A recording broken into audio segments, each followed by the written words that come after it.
Namaste children, welcome to science class. So last class la enna topics ma paathirundom, lesson number 12 paathom, periodic classification of elements. Adala introduction, then early concepts of classification of elements paathirundom. Adala first Doberanus triads paathoma, adukapprama Newland's law of octaves paathom, then adoda limitations varaiku paathu mudichom. Then today now we are going to see a next topic, Mendeleev's periodic table.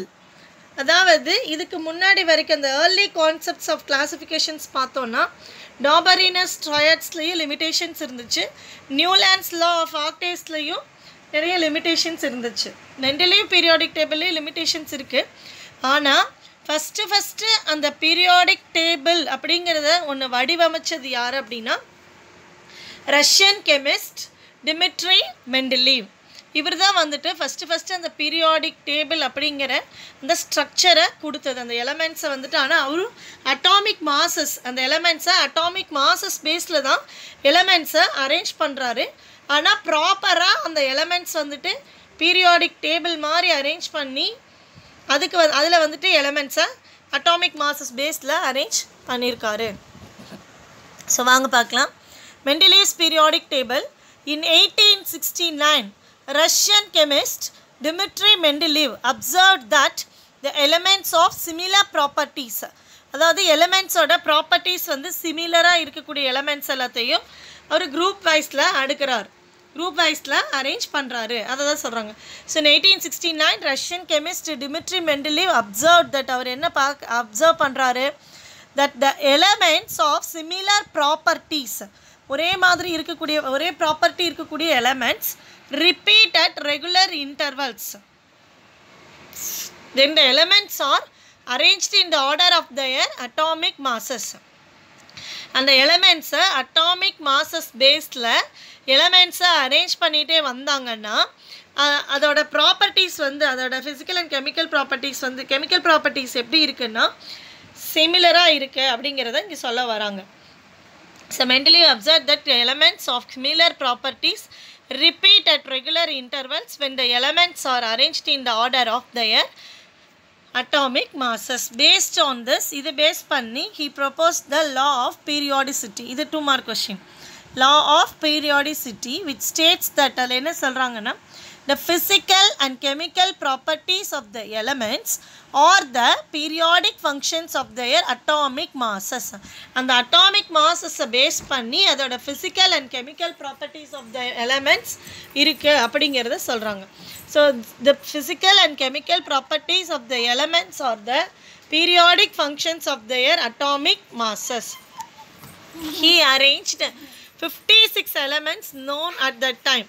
So அந்த நேரத்தில் அவர் மொத்தம் எத்தனை elements கண்டுபிடிச்சிருந்தார் அப்படின்னா இருந்துச்சு அப்படின்னா 56 elements. So he arranged 56 elements known at that time.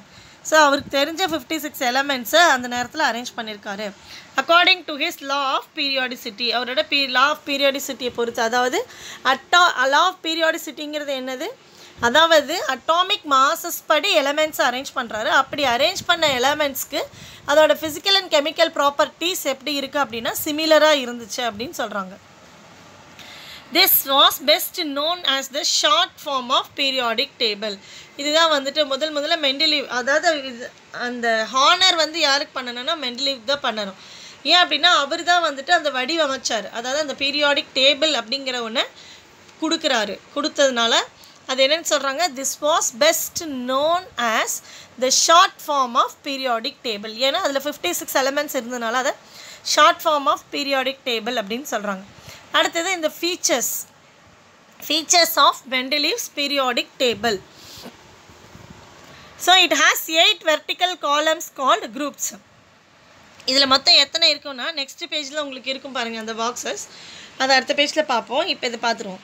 It has 8 vertical columns. Vertical columns தான் உங்களுக்கு தெரியும், அதாவது இப்படி இருக்கும். இதுதான் வந்து vertical columns 1 2 3 like that, 4 5 6 7, அதே மாதிரி 8 vertical columns இருந்துச்சு and 7 horizontal rows. 7 horizontal rows. இதுதாம்மா horizontal rows.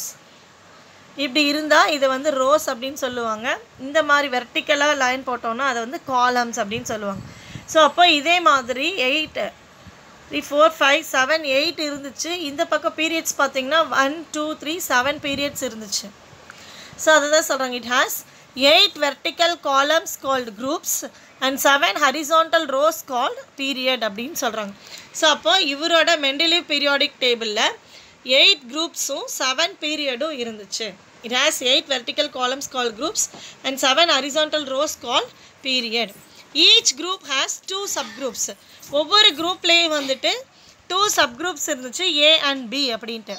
All the elements appearing in a group were found to have similar properties.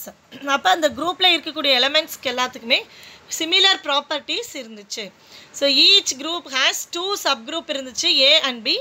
All the elements appearing in a group, அந்த குரூப்பில் இருக்கக்கூடிய எல்லா எலமெண்ட்ஸும் were found to have similar properties வந்து சிமிலராக இருந்துச்சு அப்படின்னு சொல்கிறாங்க. So it has 8 vertical columns called groups and 7 horizontal rows called period. Each group has 2 subgroups into A and B. All the elements appearing in a group were found to have similar properties. For the first time, elements were comprehensively classified. அதாவது comprehensivelyனா கரெக்டாக ப்ராப்பராக arrange பண்ணியிருக்காங்க, classify பண்ணியிருக்காங்க அப்படிங்கிறது தான். ஒரே மாதிரி காம்ப்ரிஹென்சிவாக. So for the first time, elements were comprehensively classified in such a way that the elements of similar properties were placed in the same group. அதாவது அந்த ஒரு குரூப்பில் இருக்கக்கூடிய எல்லா எலமெண்ட்ஸ்க்கும் சிமிலர் ப்ராப்பர்ட்டிஸ் இருக்குது. அந்த ஆர்டரில் எலமெண்ட்ஸை வந்து ப்ராப்பராக கிளாஸிஃபை பண்ணியிருக்காங்க. அதுதான் ஃபஸ்ட்டு டைம் அப்படின்னு சொல்கிறாங்க. நெக்ஸ்ட்டு இது வந்துட்டு நியூலாண்ட்ஸ் லா ஆஃப் ஆக்டேவ்ஸ்மா, இது நீங்கள் பார்த்துக்கோங்க. நெக்ஸ்ட் பாயிண்ட் பாருங்கள். It was noticed that certain elements could not be placed in their proper groups in this manner. It was noticed that certain elements could not be placed in their proper groups in this manner. So the reason for this way, அதாவது என்ன சொல்கிறாங்க, இதுலேருந்து என்ன தெரிய வருது, அந்த notice பண்ணுறாங்க என்னென்னா, சில எலமெண்ட்ஸை வந்து அவங்களால அந்த ப்ராப்பர் குரூப்பில் அரேஞ்ச் பண்ணி வைக்க முடியல அப்படிங்கிறாங்க. சில எலமெண்ட்ஸை அந்த ப்ராப்பர் குரூப்பில் அரேஞ்ச் பண்ணி வைக்க முடியல. ஏன் அப்படின்னா அவங்களோட அந்த எலமெண்ட்டோட அட்டாமிக் மாஸை ராங்காக அசஸ் பண்ணியிருக்காங்க. இதுதாங்கிறது அவங்களுக்கு கன்ஃபார்மாக அந்த எலமெண்ட்டோட மாஸ் இதுதாங்கிறது கரெக்டாக தெரியாமல் வேறையா இருக்கும் அப்படின்ட்டு எலமெண்ட்ஸை மாற்றி மாற்றி அரேஞ்ச் பண்ணியிருக்காங்கன்னு சொல்கிறாங்க. It was noticed that certain elements could not be placed in their proper groups. சில எலமெண்ட்ஸை அதோட ப்ராப்பர் குரூப்ஸில் அரேஞ்ச் பண்ணி வைக்க முடியல. ஏன் அப்படின்னா the reason for this was, இதுக்கு என்ன காரணம் அப்படின்னா wrongly determined atomic masses. Atomic மாஸஸை ராங்காக தவறாக வந்து தெரிஞ்சுக்கிறாங்க. தவறாக, அதாவது இப்போ எக்ஸாம்பிள் கொடுத்துருக்காங்க பாருங்கள். Consequently those wrong atomic masses were corrected by மெண்டலீவால் அவர் கண்டுபிடிக்கிறார் அட்டாமிக் மாஸ். எக்ஸாம்பிள்ஸ் கொடுத்துருக்காங்க. The atomic mass of beryllium was known to be 14. இது முன்னாடி நியூலாண்ட்ஸு டாபரீனர் அவங்கெல்லாம் சொன்னது. ஆனால் மெண்டலீவ் வந்து அதை என்ன பண்ணுறாரு, ரீஅசஸ் பண்ணுறாரு.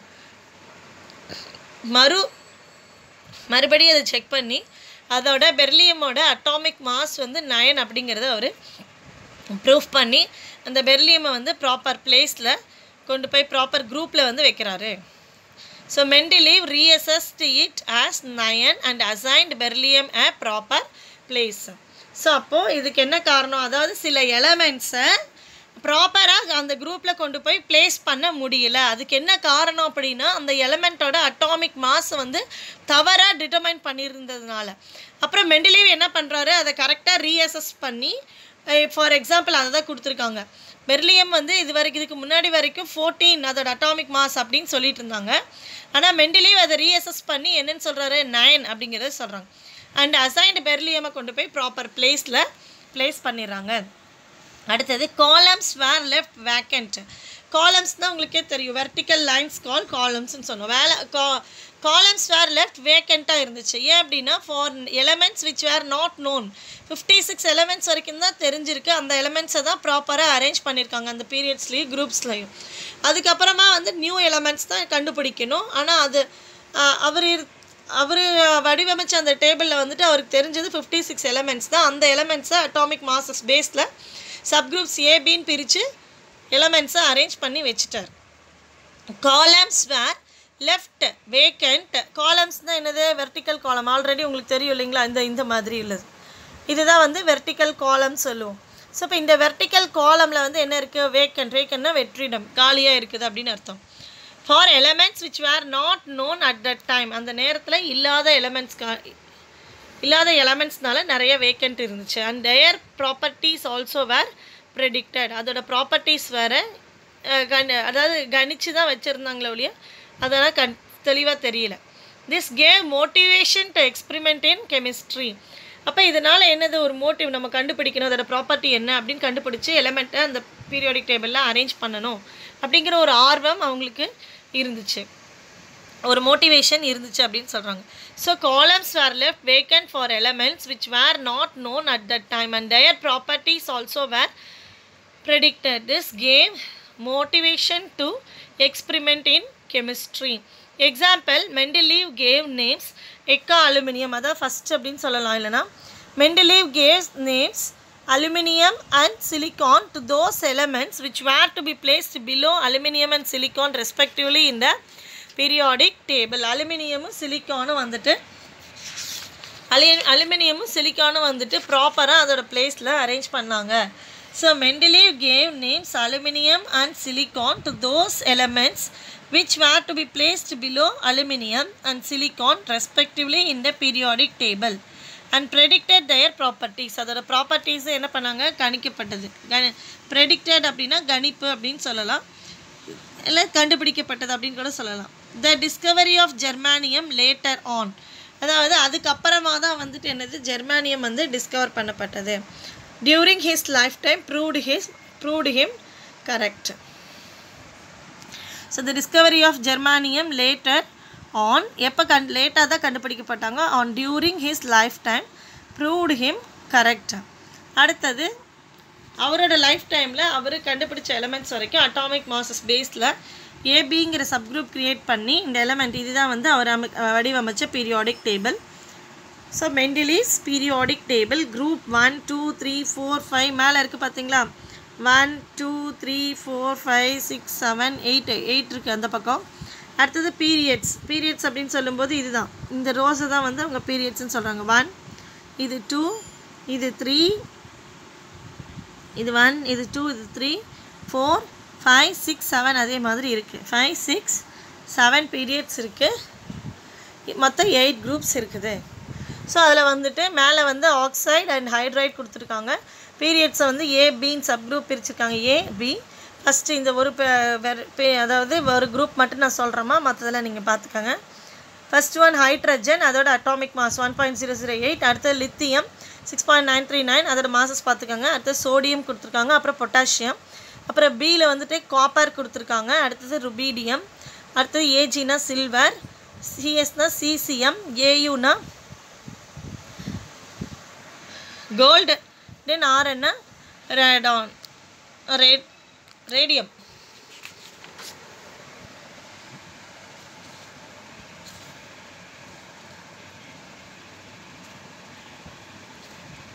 ஆர் என்னங்கிறது ரேடான்மா, ரேடான். அதே மாதிரி ஒவ்வொரு குரூப்லேயும் எலமெண்ட்ஸ் இந்த மாதிரி ஏபின்னு சப் குரூப் பிரித்து அரேஞ்ச் பண்ணியிருக்காங்க. இப்போ இந்த ஒரு குரூப்பில் இருக்கக்கூடிய எல்லா எலமெண்ட்ஸ் ஹைட்ரஜன் விடுங்க, லித்தியம், சோடியம், பொட்டாசியம், காப்பர், அதெல்லாமே வந்து அட்டாமிக் மாஸஸ் பேஸில் அரேஞ்ச் பண்ணியிருக்காங்க. ஆனால் அந்த ப்ராப்பர்ட்டிஸ் வந்து சிமிலர் ப்ராப்பர்ட்டிஸாக இருக்குது. அதோட கெமிக்கல் ப்ராப்பர்ட்டிஸ் வந்து எப்படி இருக்கும்? சிமிலர் ப்ராப்பர்ட்டிஸாக இருக்குது. இதுதான் வந்து லா ஆஃப் அவரோட லா ஆஃப் என்னம்மா சொல்லியிருந்தாங்க? லா ஆஃப் பீரியாடிசிட்டி ஸ்டேட்மெண்ட்டில் அட்டாமிக் மாஸஸ் பேஸில் எலமெண்ட்ஸை அரேஞ்ச் பண்ணியிருக்காங்க அப்படின்னு சொல்லியிருந்தாங்க. அடுத்த லிமிட்டேஷன்ஸ் பாருங்கள். Elements with large difference in properties are included in the same group. So லிமிட்டேஷன்ஸில் ஃபஸ்ட்டு பாயிண்ட் என்னென்னம்மா? Elements with large difference in properties, அதாவது சில எலமெண்ட்ஸை வந்துட்டு were included in the same group. So அதாவது எலமெண்ட்ஸில் வந்துட்டு ப்ராப்பர்ட்டிஸில் லார்ஜ் டிஃப்ரென்ஸ் இருக்கக்கூடிய எலமெண்ட்ஸை சேம் குரூப்லேயே அரேஞ்ச் பண்ணியிருந்தார். Example hard metals like copper. இப்போ பார்த்தோம் இல்லைங்களா இந்த பிளாக்ல காப்பர் சில்வர், இது சியூங்கிறது காப்பர், ஏஜிங்கிறது சில்வர். அப்போ இதெல்லாம் வந்து ஹார்ட் மெட்டல்ஸ். காப்பர் சில்வருங்கிறது ஹார்ட் மெட்டல்ஸ். அதையும் அடுத்தது அதே டேபிள்லேயே வந்துட்டு லித்தியம் சோடியம் பொட்டாசியம் இருக்குது பாருங்கள். இந்த சோடியமும் பொட்டாசியமும் சாஃப்ட் மெட்டல்ஸ். அப்போ அதோட கெமிக்கல் ப்ராப்பர்ட்டிஸ் வந்து பெரிய அளவில் டிஃப்ரென்ஸாக இருக்கும் அப்படின்னு சொல்கிறாங்க. So elements with large difference in properties were included in the same group. Example, hard metals like copper and silver were included along with soft metals like sodium and potassium. Next point பார்த்தோம் அப்படின்னா no proper position could be given to the element hydrogen. அதாவது இந்த டேபிளில் ஹைட்ரஜனுக்கு ஒரு proper position கொடுக்கல அப்படின்னு சொல்கிறாங்க. no proper position could be given to the element hydrogen. Non-metallic hydrogen was placed along with the metals like lithium. lithiumங்கிறது non-metallic hydrogen. அதாவது hydrogen அப்படிங்கும்போது அது கேஸ். அந்த அதாவது ஹைட்ரஜனுக்கு வந்துட்டு ஒரு ப்ராப்பர் பொசிஷன் கொடுக்கல. தென் ஹைட்ரஜன் வந்து ஒரு நான்-மெட்டாலிக் எலமெண்ட். அதை வந்துட்டு மெட்டாலிக் மெட்டல்ஸோட சேர்த்து குரூப்ஸில் அரேஞ்ச் பண்ணியிருக்காங்க. So non-metallic hydrogen was placed along with metals like lithium, sodium and potassium. The increasing order of atomic mass was not strictly followed throughout. அதாவது அந்த டேபிள் ஃபுல்லாக, அந்த பீரியாடிக் டேபிள் ஃபுல்லாக அட்டாமிக் மாசஸ் வந்து increasing ஆர்டரில் ஸ்ட்ரிக்டாக follow பண்ணவே இல்லை. ஒன்று இன்க்ரீஸாக இருக்குது, அடுத்து வரும்போது டிக்ரீஸாக இருக்குது. நீங்கள் அந்த டேபிளை பார்த்தீங்கன்னா உங்களுக்கு தெளிவாக தெரியும். So the increasing order of atomic mass was not strictly followed throughout. Example என்னென்ன கொடுத்துருக்காங்க பாருங்கள் அவங்களே. கோபால்ட் அண்ட் நிக்கல், அடுத்தது TE டெலூரியம் அண்ட் அயோடின். இது ரெண்டுத்துக்கும் வந்துட்டு அட்டாமிக் மாசஸ் வந்து ப்ராப்பராக இல்லை, இன்க்ரீசிங் ஆர்டரில் இல்லை அப்படிங்கிற மாதிரி சொல்லியிருக்காங்க. இதில் என்ன கொடுத்துருக்காங்கன்னா கோபால்ட்டுக்கு அட்டாமிக் மாஸ் வந்து 58.93, கோபால்ட்டுக்கு 58.93, நிக்கலுக்கு பாருங்கள் 58.71. அப்போ எது இன்க்ரீசிங் ஆர்டரில் வரணும்? நிக்கல் தான் ஃபஸ்ட்டு வந்திருக்கணும், அப்புறம் தான் கோபால்ட் வந்திருக்கணும். ஆனால் ஆர்டர் மாதிரி இருக்குது. அதே மாதிரி டெலூரியமுக்கும் அயோடினுக்கும் நீங்கள் பாருங்கள். So no place for isotopes in the periodic table. So ஐசோடோப்ஸ்க்கு பீரியாடிக் டேபிளில் எந்த ஒரு இடமும் இல்லை. These are the limitations of Mendeleev's periodic table. Next properties of germanium. So ஜெர்மானியமோட ப்ராப்பர்ட்டிஸ் மெண்டலீவ்ஸோட கணிப்பதை ப்ரெடிக்ஷன் படி அவர் என்ன சொல்லியிருக்காரு, ஆக்சுவல் ப்ராப்பர்ட்டி என்ன அப்படிங்கிறது சொல்லியிருக்காங்க. ஸோ அப்போ இந்த ப்ராப்பர்ட்டிஸ் ஆஃப் ஜெர்மானியமில் ப்ராப்பர்ட்டி என்ன கொடுத்துருக்காங்க, அதோட அட்டாமிக் மாஸ், அதோட specific gravity, colour, formula of oxide and nature of chloride அது கொடுத்துருக்காங்க. இதில் properties of germanium. Mendeleev's prediction படி, அவரோட கணிப்பு படி 1871, ஆனால் ஆக்சுவல் ப்ராப்பர்ட்டி 1886 என்னன்னு சொல்லியிருக்காங்க பாருங்கள்.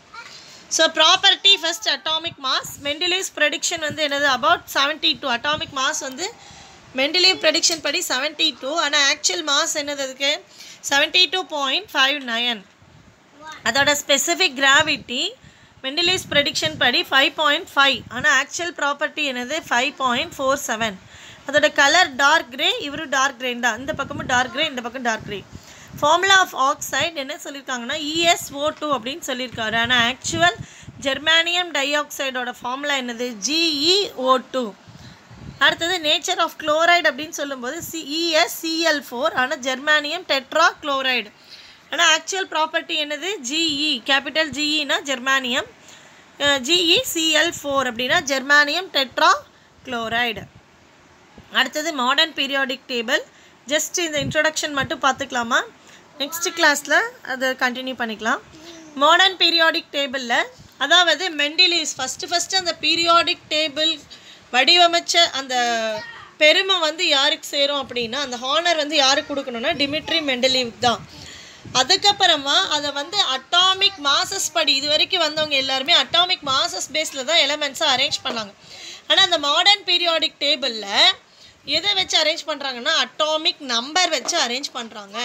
அது யாரால எப்படி கண்டுபிடிக்கப்பட்டது அப்படிங்கிறத இங்கே கொடுத்துருக்காங்க.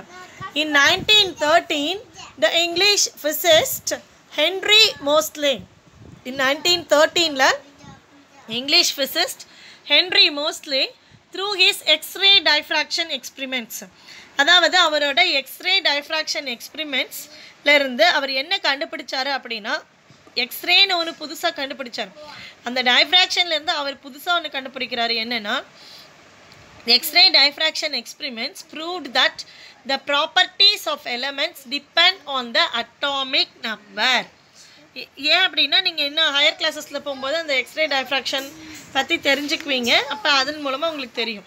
ஸோ இப்போ அந்த எக்ஸ்ரே டைஃப்ராக்ஷன் எக்ஸ்பிரிமெண்ட்ஸ் மூலமாக அவர் அதை பண்ணிகிட்டு இருக்கும்போது அதுலேருந்து என்ன ப்ரூவ் பண்ணுறாருன்னா prove that properties of elements, அந்த எலமெண்ட்ஸோட ப்ராப்பர்ட்டிஸ் எதை டிபெண்ட் பண்ணி இருக்குன்னா depend on the atomic number and not on the atomic mass. So அந்த எலமெண்ட்ஸோட ப்ராப்பர்ட்டி, கெமிக்கல் எலமெண்ட்டோட ப்ராப்பர்ட்டி அட்டாமிக் நம்பரை பேஸ் பண்ணி தான் இருக்குது, அட்டாமிக் மாஸ் பேஸ் பண்ணி டிபெண்ட் பண்ணி இல்லை அப்படின்னு சொல்கிறாங்க. ஸோ இது யார் கண்டுபிடிச்சாங்க? இன் 1913ல் இங்கிலீஷ் ஃபிசிசிஸ்ட் ஹென்ரி மோஸ்லே. எப்படி அவர் இது கண்டுபிடிச்சார் அப்படின்னா த்ரூ ஹிஸ் அவரோட எக்ஸ்பிரிமெண்ட் எக்ஸ்ரே டைஃப்ராக்ஷன் எக்ஸ்பிரிமெண்ட்ஸ் மூலமாக அவர் என்ன ப்ரூவ் பண்ணுறாரு? The properties of elements depends on the atomic number and not on the atomic mass. So consequently the modern periodic table was prepared by arranging elements in the increasing order of their atomic number. அதுக்கப்புறமா modern periodic டேபிளில் எலமெண்ட்ஸை எந்த மாதிரி arrange பண்ணாங்க? So atomic number பேசிஸில் arrange பண்ணாங்க. So consequently the modern periodic table was prepared by arranging elements in the increasing order of their atomic number. This modern periodic table is the extension of the original Mendeleev's periodic table. அவரோட Mendeleev periodic டேபிள்ல இருந்து தான் அதை extend பண்ணி கொடுத்துருக்காங்க. அது short form of periodic டேபிள்னா இது வந்து long form of modern periodic table அப்படின்னு சொல்கிறாங்க. This modern periodic table is the extension of the original Mendeleev's periodic table and known as the long form of periodic table. So இதுக்கு அடுத்த continuation நம்ம next கிளாஸில் பார்க்கலாமா? So thank you children.